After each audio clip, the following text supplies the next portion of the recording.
بسم الله الرحمن الرحيم الحمد لله رب العالمين وصلى الله وسلم وبارك على سيدنا محمد وعلى آله وصحبه أجمعين. السلام عليكم ورحمة الله وبركاته. بسم الله محمد. عليكم السلام ورحمة الله وبركاته. Bismillah. When they were all assembled, the Negus spoke to them and said, "What is this religion wherein ye have become separate from your people? Though ye have not entered my religion, nor that of any other of the folk that surround us." And Ja'far answered him, saying, "O king, we were a people steeped in ignorance, worshipping idols, eating unsacrificed carrion, committing abominations, and the strong would devour the weak. Thus we were, until God sent us a messenger from out of our midst, one whose lineage we knew, and his veracity and his worthiness of trust and his integrity. He called us unto God, that we should testify to his oneness and worship him and renounce what we and our fathers had worshipped in the way of stones and idols.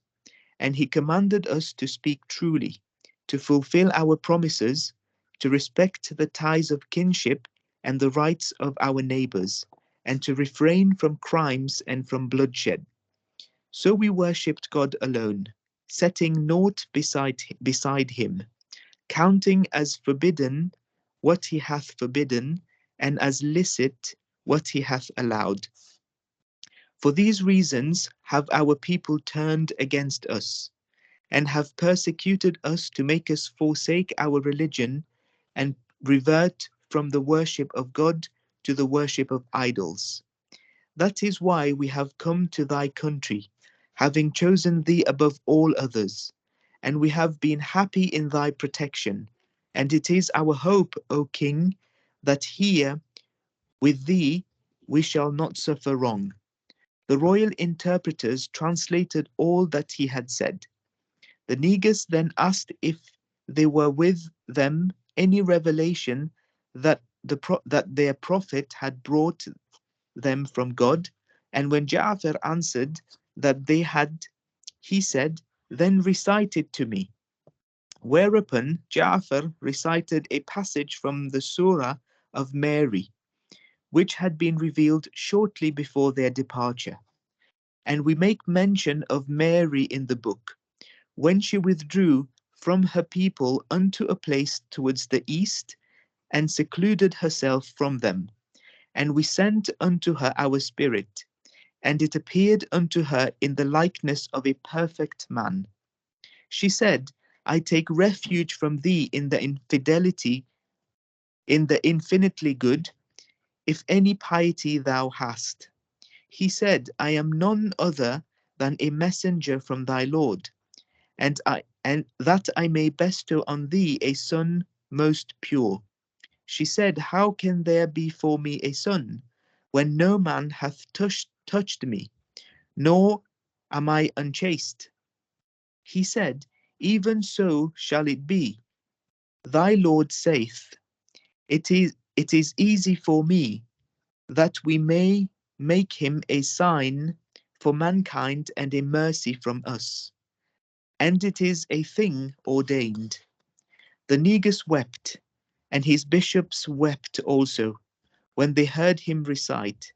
And when it was translated, they wept again. And the Negus said, "This hath truly come from the same source as that which Jesus brought." Then he turned to the two envoys of Quraysh and said, "Ye may go, for by God I will not deliver them unto you. They shall not be betrayed." But when they had withdrawn from the royal presence, Amir said to his companion, "Tomorrow I will tell him a thing that shall tear up this green growing prosperity of theirs by the roots. I will tell him that they aver that Jesus the son of Mary is a slave." So the next morning he went to the Negus and said, "O king, They utter an enormous lie about Jesus, the son of Mary. Do but send to them and ask them what they say of him. So he sent them word to come to him again and to tell him what they said of Jesus. Whereupon they were troubled, for nothing of this kind had ever yet befallen them. They consulted together as to what they should reply when the question was put to them, though they all knew that they had no choice but to say what God had said. So when they entered the royal presence, and it was said to them, What ye say of Jesus, the son of Mary?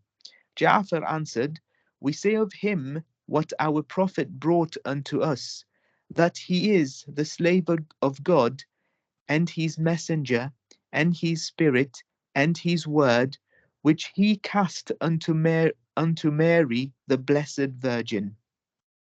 The negus took up a piece of wood and said, Jesus, the son of Mary, exceedeth not what thou hast said by the length of this stick. And when the generals round him snorted, he said, For all your snorting, then he turned to Ja'far and his companions and said, Go your ways, for ye are safe in my land. Not for mountains of gold would I harm a single man of you. And with a movement of his hand towards the envoys of Quraysh, he said to his attendant, Return unto these two men their gifts, for I have no use for them.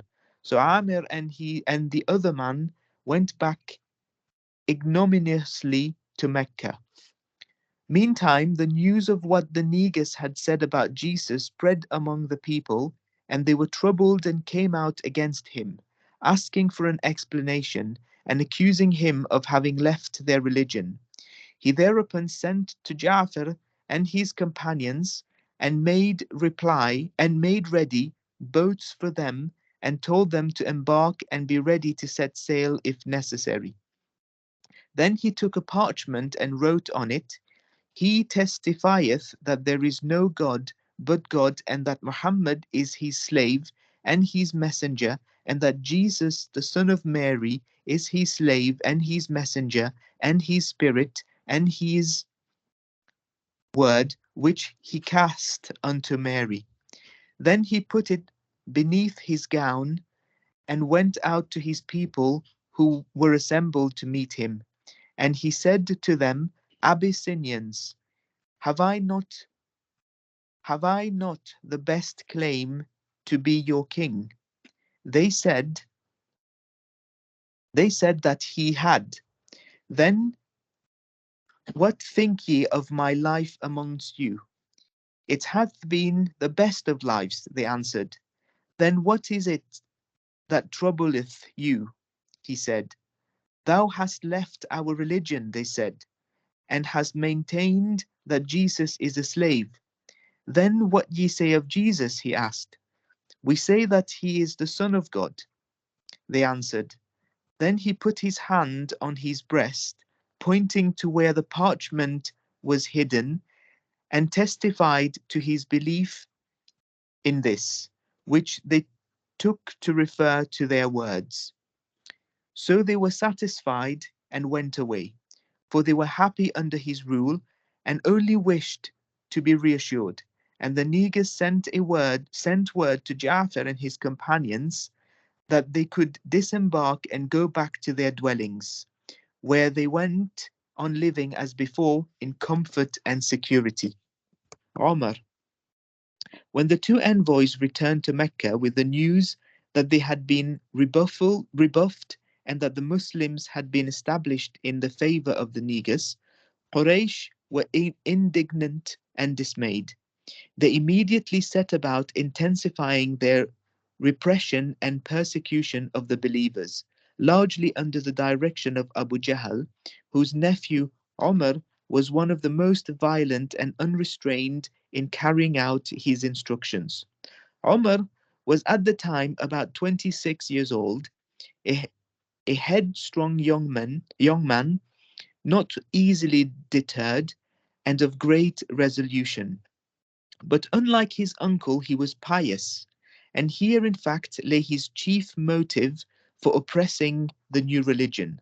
Khattab had brought him up to venerate the Kaaba and to respect everything that had come to be inseparably connected with it in the way of gods and goddesses. It was all woven together for him into a sacred unity that was not to be questioned and still less tampered with.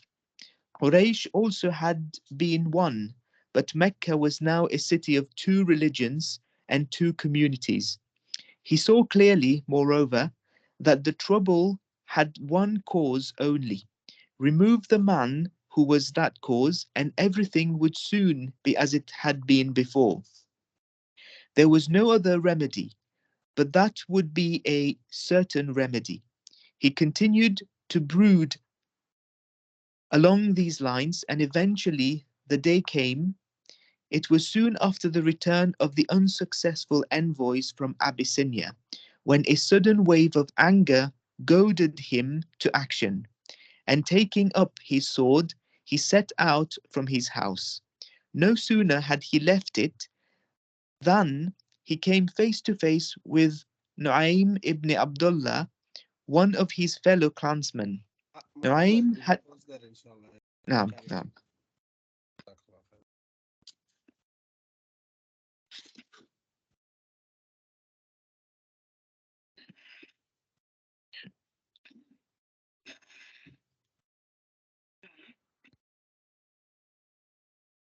His miracles. Al-Bayhaqi and Abu Nu'aym narrated both of them in books that they each called Dalail al-Nubuwah, and Al-Lakai in Sharh al-Sunnah, and Ad-Dayraquli in his Fawaid, Ibn al-Arabi in his Karamat al-Awliya, and Al-Khatib in Ruwat Malik al-Nafi and Ibn Umar, that Ibn Umar said, Umar sent an army, and he had put at the head of them a man called Sariya. When Umar was delivering a khutbah, he began to cry out, Sariya, the mountain, 3 times. Then later, the messenger of the army came and he told Umar, Amir al Mu'mineen, we were being defeated, and in that situation, we heard a voice crying out, Sariya, the mountain, 3 times.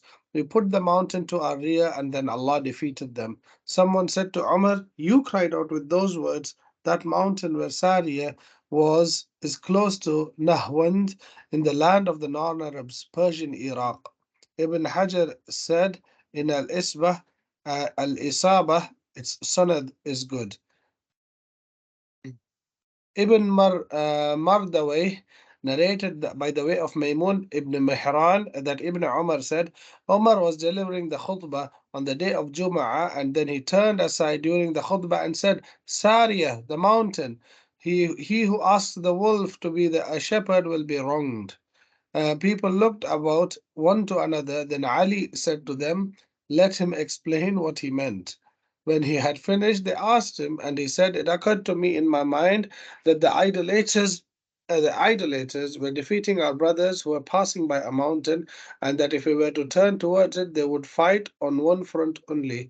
But if they passed by it, they would be destroyed. So there came out of me that which you claim you heard.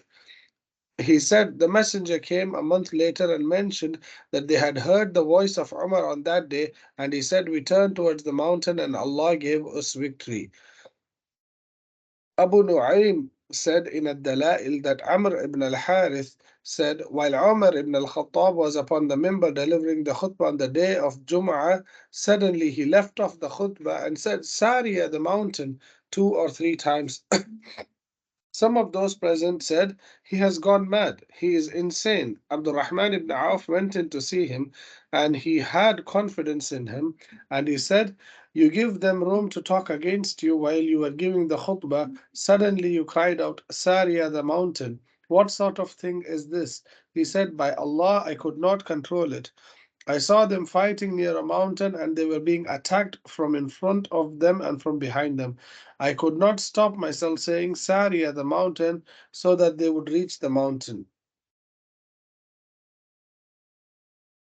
Then they waited some time until Saria's messenger came with his letter. The people met us in battle on the day of Jum'ah, and we fought them until when it was time for Jum'ah, we heard someone cry out, Saria the mountain, twice, so we reached the mountain. We continued victorious over our enemy until Allah defeated them and killed them.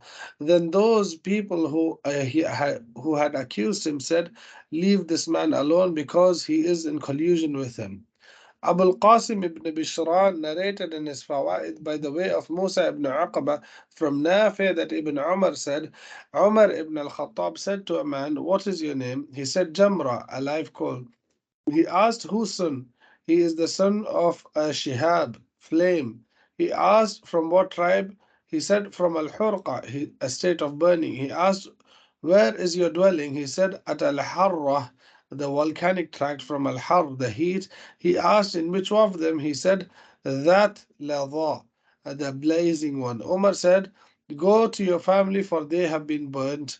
The man returned to his family and found they had been burnt. Malik narrated the like of it in the Muwatta from Yahya ibn Sa'id ibn Durayd in Al Akhbar Al Manthura, Ibn Kalbi in Al Jami', and others narrated it. Abu Sheikh narrated in Kitab al-Azama. Abu Tib narrated to us. Ali ibn Dawood narrated to us. Abdul Fattah ibn Salih narrated to us.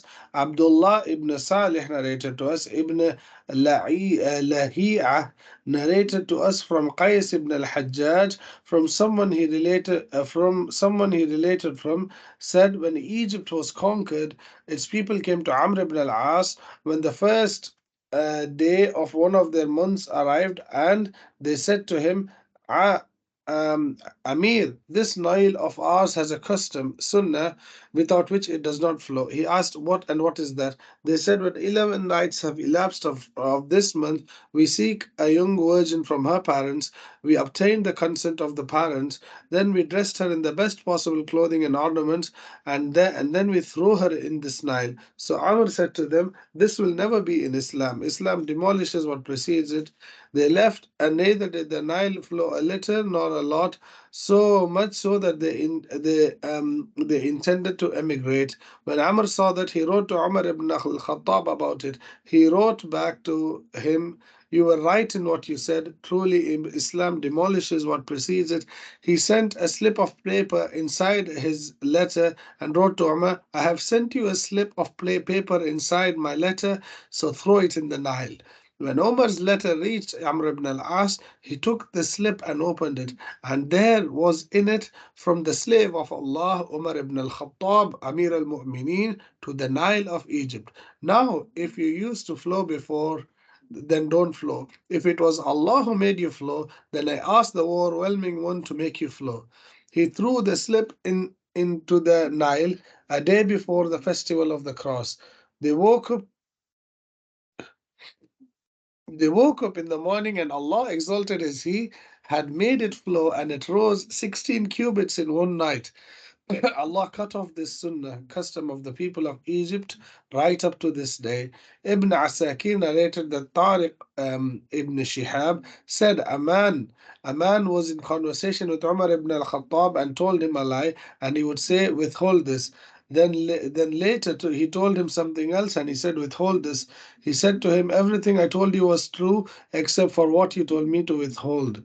He narrated that Al-Hasan said, if there was anyone who recognized a lie when he was told it, it was Umar ibn al-Khattab.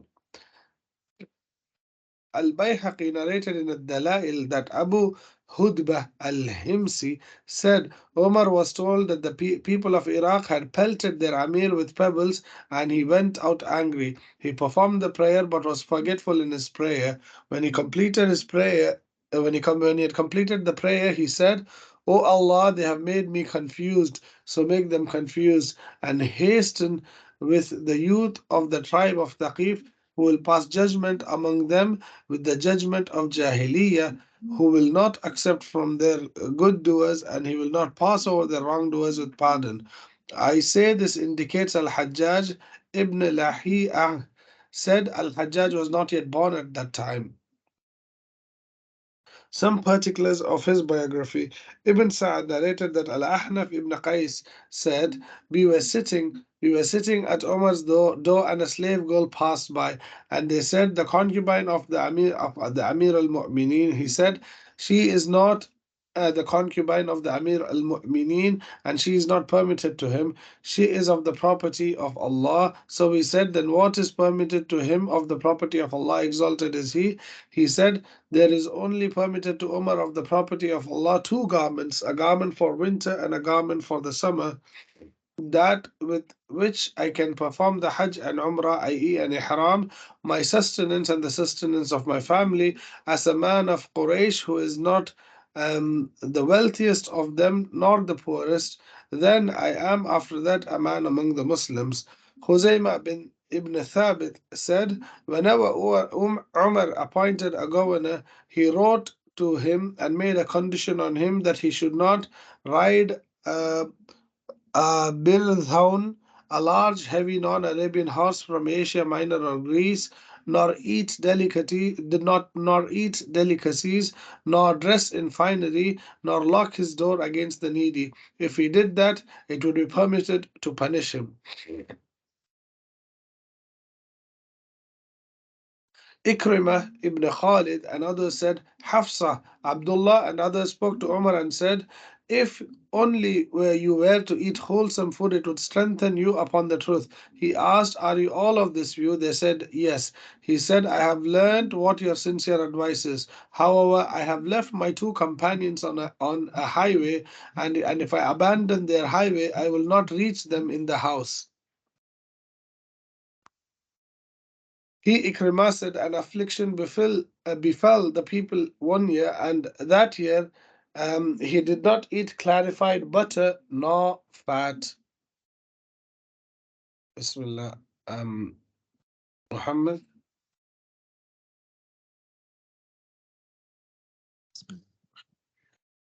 The emperor sent out for Abu Sufyan, who happened to be there at the time, for trade. The emperor asked Abu Sufyan, tell me about this person who has appeared in your land. How is he? Abu Sufyan replied, he is a young man. The emperor asked further, what is his pedigree amongst you? Abu Sufyan replied, he enjoys a pedigree that none can surpass. The emperor said, this is a sure sign of prophethood. How is his honesty? Abu Sufyan replied, he has never spoken a lie. The emperor observed, this is a sure sign of prophethood. He then asked, tell me about those of your people who have joined with him. Have any of them returned to you? None, came the reply.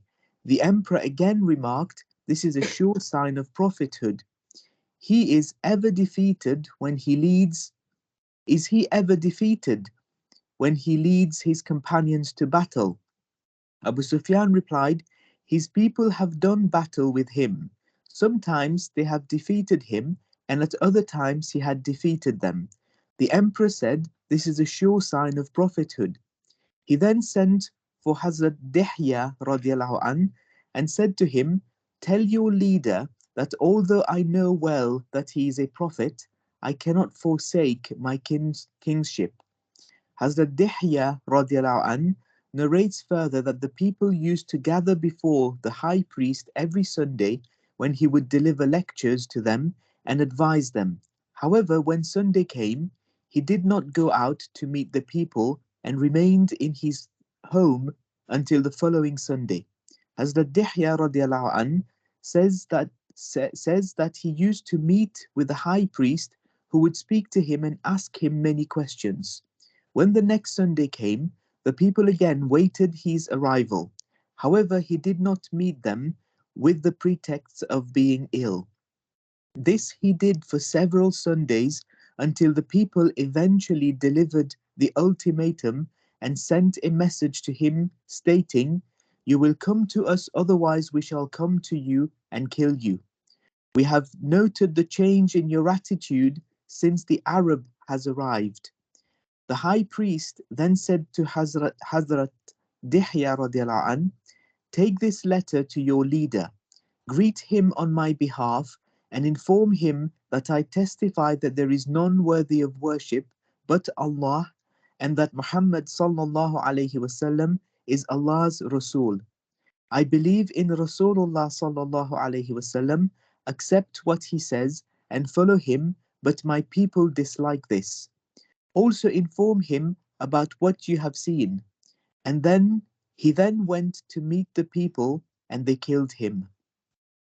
Some scholars of hadith have narrated that Heraclius said to Hazrat Dihya radiallahu an, "Oh dear, I swear by Allah that I know that your leader is the sent prophet and that he is the one we have been waiting for, and he is described in our scriptures. However, I fear that the Romans will take my life. Were it not for this fear, I would have certainly followed him. Go to the high priest Daghatir and tell him about your leader, for he is higher than me in status and more influential in Rome." When Hazrat Dihya radiallahu anh approached the high priest and informed him of matters, he said, "I swear by Allah that your leader is a sent prophet. We recognize him by his description and his name." The high priest then entered his rooms, removed his clothing, and wore white clothing. He then went out to meet the Roman people and testified to the true Shahada. They immediately attacked him and killed him. Sa'id ibn Abi Rashid narrates that it was in him that he once saw the man from the Tanuk tribe whom Heraclius had sent to Rasulullah sallallahu alaihi wasallam as an envoy. The man was his neighbor and had been and was extremely old, close to death. Sa'id bin Abi Rashid asked the man, "Will you not tell me about the letter that Heraclius sent to Rasulullah sallallahu alaihi wasallam and the letter that Rasulullah sallallahu alaihi wasallam sent to Heraclius?" He readily agreed and related that Rasulullah sallallahu alaihi wasallam was in Tabuk when he sent Hazrat Dihya radiallahu anh to Heraclius. When the letter of Rasulullah sallallahu alaihi wasallam reached Heraclius, he summoned all the priests and learned scholars of Rome to his court and had all the doors locked. He then addressed them saying, "This person has reached the place you see, Tabuk, and has sent to me a letter with 3 options. He invites me to, number 1, follow him in his religion, number 2, to pay him our wealth jizya, in which case we keep our land, or number 3, to prepare for battle. By Allah, you know from what you have read in the scriptures that he shall definitely take the land from beneath my feet. Come, let us follow him in his religion, or give him part of our wealth to keep our land." When those present heard this, they snorted simultaneously like the snort of a single person and threw down their hats, shouting, "Are you proposing that we forsake Christianity and become the slaves of a villager from Hijaz?" When Heraclius sensed that they would incite a rebellion among the citizens if they had in that condition, if they left in that condition, he added, "Heraclius, I have said this only to test your steadfastness in your religion."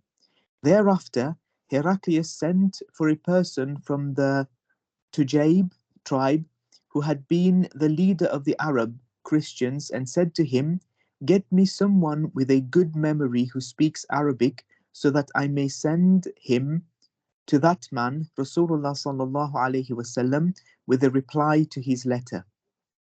The narrator of this report from the Tanuk tribe says that it was he who was sent to Heraclius who handed over to him a letter inscribed on the sternum of an animal.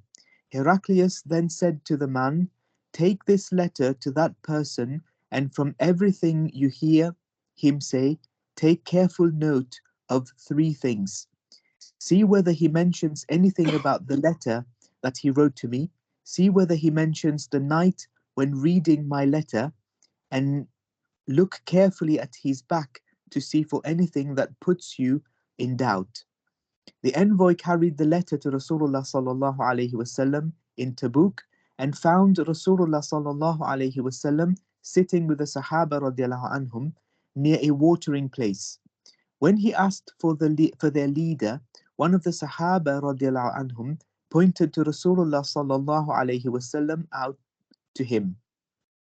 The envoy walked up to Rasulullah sallallahu alaihi wasallam, sat before him and handed over the letter to him. Placing the letter on his lap, Rasulullah sallallahu alaihi wasallam asked the man, "Which tribe do you belong to?" When he identified himself as a member of the Tanuk tribe, Rasulullah sallallahu alaihi wasallam asked him, "Do you wish to enter into the religion of your father Ibrahim alayhi salam, which is far removed from all deviation and is securely on the straight path?" The envoy replied, "I am an envoy for a nation and follow their religion. I shall not leave their religion until I first return to them." Rasulullah sallallahu alaihi wasallam then recited the following verse of the Quran. "Verily, O Rasulullah sallallahu alaihi wasallam cannot guide those whom you love to Islam, but Allah guides whoever He wills. He is best aware of those who are deserving to be rightly guided to Iman." Rasulullah sallallahu alaihi wasallam then said, "O my brother from the Tanuk, I have sent a letter to Najashi, but he tore it up. Allah shall therefore tear him and his kingdom apart likewise. I also wrote a letter to your leader Heraclius, who held on to the letter without tearing it up. Therefore, as long as good is destined in his life, people shall continue living in awe of him." The envoy narrates that he said to himself, "This is one of the three things that Heraclius instructed me to take note of." He therefore removed an arrow from his quiver and etched the words on his sheath. Rasulullah sallallahu alaihi wasallam then handed over the letter to someone on his left hand side, to which the envoy asked, "Who is your scribe who reads your letters?" "Muawiyah," came the reply. The letter contained the following: "Do you invite me to a Jannah the width of which spans the heavens and the earth, which has been prepared for those who have taqwa? If the Jannah occupies all this space, then where is the fire?" Rasulullah sallallahu alaihi wasallam exclaimed, "Subhanallah. Then where is the night when the day appears?" Taking an arrow from his quiver, the envoy etched these words on his sheath. After reading the letter, Rasulullah sallallahu alaihi wasallam said to the envoy, "You are an envoy and have a right over us. If we had anything with us, we would surely have rewarded you with it. But we are travelers whose provisions have been depleted." Then someone amongst a group called out, "I shall reward him." He then opened his satchel and brought a set of clothing from Safura, a place in Jordan, which he placed in the envoy's lap. When the envoy asked who the donor of the clothing was, he was told that it was Hazrat Uthman radiallahu an. Continuing the inshallah. Inshallah.